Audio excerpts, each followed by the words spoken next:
नमस्कार, मेरा नाम है Vishal. Welcome UPSC guide. India की इकोनॉमी, पूरा देश, पूरा media, social media war war war के बारे में बात कर रहा है। पर पीछे से एक बहुत सुंदर सी न्यूज आती है कि इंडिया की इकोनॉमी जापान की इकोनॉमी को रिप्लेस करते हुए वर्ल्ड की फोर्थ लार्जेस्ट इकोनॉमी बनने वाली इंडिया, वर्ल्ड की फोर्थ लार्जेस्ट इकोनॉमी बन जाएगी इंडिया इस साल के एंड तक। आईएमएफ ने बोला, ये आप वीडियो देख सकते हो।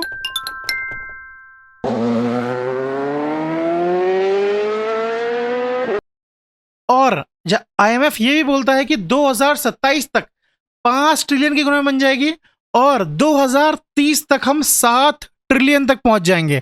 ये 5 ट्रिलियन 7 ट्रिलियन है क्या, मैं बताता हूं आपको। देखो, जैसे ये इंसान है, ये इंसान अगर साल भर में 4 करोड़ के समोसे बेच रहा है, 4 करोड़ के समोसे कचौरी बेच रहा है, तो वैसे ही इंडिया 2027 तक 5 करोड़ के गुड्स एंड सर्विसेज का प्रोडक्शन करेगा।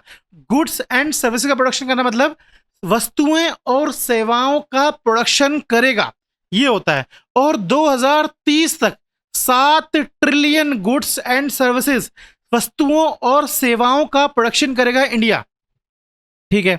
अच्छा, ये न्यूज देख के बहुत सारे लोग परेशान हो जाते हैं। बहुत सारे लोग बोलेंगे कि ये जो डेटा है, गुड्स एंड जीडीपी का जो डेटा है, ये इंपॉर्टेंट नहीं है, पर कैपिटा जीडीपी है वो इंपॉर्टेंट होना चाहिए। पर कैपिटा जीडीपी क्या होता है भाइयों? पर कैपिटा जीडीपी मतलब जीडीपी, नॉमिनल जीडीपी को अपन डिवाइड करेंगे अगर टोटल पॉपुलेशन से, तो पर कैपिटा मतलब पर पर्सन कितने रुपए कमा रहा है वो आ जाएगा, वो है पर कैपिटा जीडीपी। पर मैं आपको बताना चाहता हूं, पर कैपिटा जीडीपी भी सही जीडीपी नहीं है, क्योंकि वो तो टोटल पॉपुलेशन से आ रहा है ना। पर कैपिटा जीडीपी इंडिया का $2000 है। आप कमा रहे हो $2000 डेली? क्या इंडिया का गरीब इंसान $2000 कमा रहा है? क्या इंडिया का हर इंसान $2000 कमा रहा है? तो अगर आप ये बोल रहे हो कि पर कैपिटा जीडीपी इंपॉर्टेंट है, तो गलत बोल रहे हो, पहली चीज। दूसरी चीज, अगर आप ये बोल रहे हो कि रैंकिंग इंपॉर्टेंट नहीं है, 5 से 4 हो जाएंगे, 4 से 3 हो जाएंगे, एक दिन फर्स्ट रैंक हो जाएंगे, तो भी क्या हो जाएगा? अगर पर कैपिटा जीडीपी इंप्रूव नहीं हो तो क्या हो जाएगा? तो मैं आपको बता दूं भाइयों कि दिखना बहुत इंपॉर्टेंट है, सीरत इंपॉर्टेंट होती है सूरत से, ये बात सही है। पर मार्केट में अगर आपको जो रियल वर्ल्ड है, वहां पे सूरत पहले देखी जाती है, सीरत बाद में देखी जाती है। ये जो वीडियो मैं बना रहा हूं, इसको वीडियो में बनाने अगर मुझे 2 घंटे लगे हैं, तो 1 घंटे मुझे थंबनेल बनाने में लगते हैं। और इंसान पहले आपको देख के जज करेगा। अगर इंडिया को लोन चाहिए तो इंडिया की रैंकिंग मैटर करेगी, रैंकिंग देखेगा कोई इंसान, और जीडीपी वाली रैंकिंग देखेगा। किस इंटरेस्ट में लोन देगा, हमारे देश में कितना एफडीआई आएगा, ये सब किस पे डिपेंड करता है? इंडिया की जो जीडीपी की रैंकिंग है उस पर डिपेंड करता है। तो अगर आप सोशल मीडिया में ये बोल रहे हो कि नॉमिनल, ये जीडीपी, नॉमिनल जीडीपी मैटर नहीं करता, पर कैपिटा जीडीपी मैटर करता है, तो आप ज्यादा सही नहीं हो, बहुत हद तक आप गलत हो। ठीक है। और वैसे भी इंडिया की पर कैपिटा जीडीपी 20% से इंप्रूव हो गई है, 20% से। ठीक है। अगर आपका कोई दोस्त आपको डिबेट में ये बोल रहा है कि इंडिया आगे ग्रो नहीं करेगा, इंडिया हारने वाला है, तो आप उसको ये चार्ट दिखाना। वर्ल्ड की पूरा जो बड़े बड़े लीडर हैं, इवन अमेजॉन कंपनी के मालिक भी इंडिया के ये बोल रहे थे कि आने वाला टाइम इंडिया का होगा। और वो ऐसा क्यों बोल रहे थे, वो आपको ये ग्राफ देख के मालूम चल जाएगा। ये देखिए, इंडिया 1996 में 16th रैंक में था। ये देखिए आप, इंडिया 1996 में 16th रैंक में था, और अभी 2025 में अभी हम कहां पर है? 4th 5th रैंक में हम, और 25 के एंड होते होते हम 4थे नंबर पे आ जाएंगे। तो इंडिया ने इतनी ग्रो करी है। और देखो, 1 ट्रिलियन, इंडिया को 1 ट्रिलियन रुपए कमाने में, जीडीपी बनाने में 60 साल लगे। अगला जो ट्रिलियन है, 2 ट्रिलियन बनने में 7 साल, 3 ट्रिलियन बनने में 7 साल, और 4 ट्रिलियन बनने में 3 साल लगे हैं। इसीलिए हम कह रहे हैं कि हम 5 ट्रिलियन की इकोनॉमी 27 तक बन जाएंगे, और हो सकता है 27 से पहले बन जाएंगे। पहला सवाल।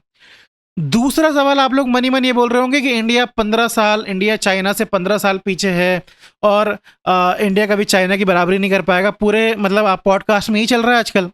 खान सर भी गए थे तो खान सर भी यही बात बोल रहे थे, बिल्कुल सही बात है। पर आने वाले 15 से 20 सालों में इंडिया जापान की, चाइना की बराबरी कर लेगा। जापान को तो बहुत पीछे छोड़ देंगे हम, चाइना की बराबरी कर लेंगे। वो रीजन बताता हूं मैं आपको, रीजन बताऊंगा। देखिए आप 2010 देखिए आप, 2010 में चाइना ने जापान को भी छोड़ा था 2010 में, और उसके ठीक 15 साल बाद इंडिया जापान को भी छोड़ेगा। 15 साल का अंतर है, और ये 15 साल का अंतर इसीलिए है क्योंकि हमने अपनी इकोनॉमी 16 साल लेट करी थी चाइना से ओपन। हमने अपनी इकोनॉमी ओपन चाइना से 15-16 साल लेट करी थी। चाइना ने अपनी इकोनॉमी ओपन 1978 में करी थी और इंडिया ने 1991 में करी थी। तो ये पूरा ये जो डेटा है, ये जो नंबर है, ये नंबर गलत नहीं बता रहे हैं। आगे आने वाले 15 से 20 साल में India will be the top economy.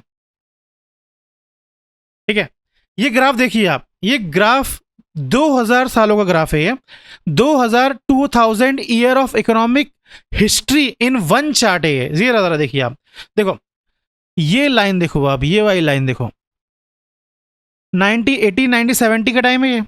ये 1970 से पहले ये चाइना है और ये है इंडिया। ये वर्ल्ड की बड़ी इकोनॉमी थी और यूएस वगैरह बाकी कंट्रीज कहीं कुछ नहीं थी, सिर्फ चाइना और जापान थे।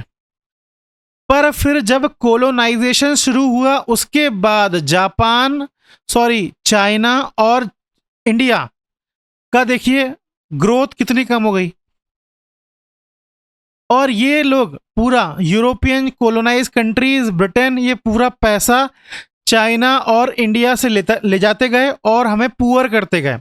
पर वैसे ही जब वर्ल्ड की इकोनॉमी नॉर्मल होते गई 1980 के बाद, जब वर्ल्ड की इकोनॉमी ओपन नॉर्मल होते गई, उसके बाद आप फिर से देख सकते हो जो वर्ल्ड की जो इकोनॉमी है, जो यूएस है, ब्रिटेन है, रशिया है, पूरा यूरोप है, उनकी इकोनॉमी फिर से कम होने लगी और चाइना और इंडिया देख सकते हो आप फिर से ग्रो होने लगी।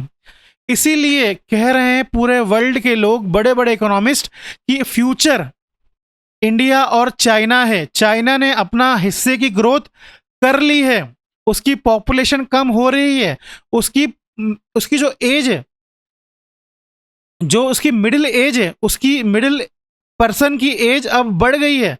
पर इंडिया का जो यूथ है, इंडिया की जो पॉपुलेशन है अभी भी यंग है।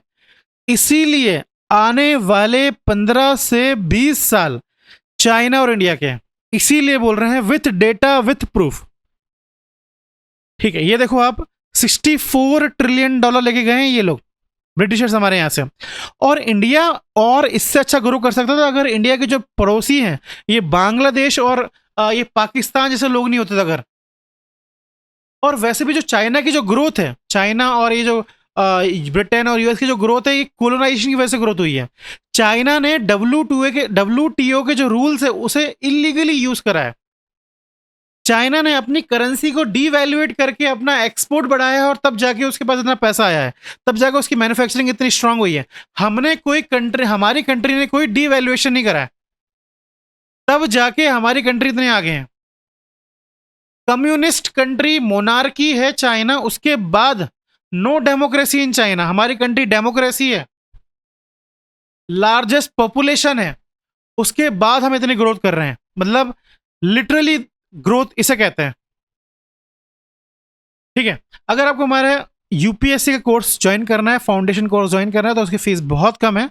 अगर आपको और भी डिस्काउंट चाहिए तो आप इस कोड पे अमित सर कोड यूज कर सकते हो, डिस्काउंट ले सकते हो, इस नंबर पे कॉल कर सकते हो।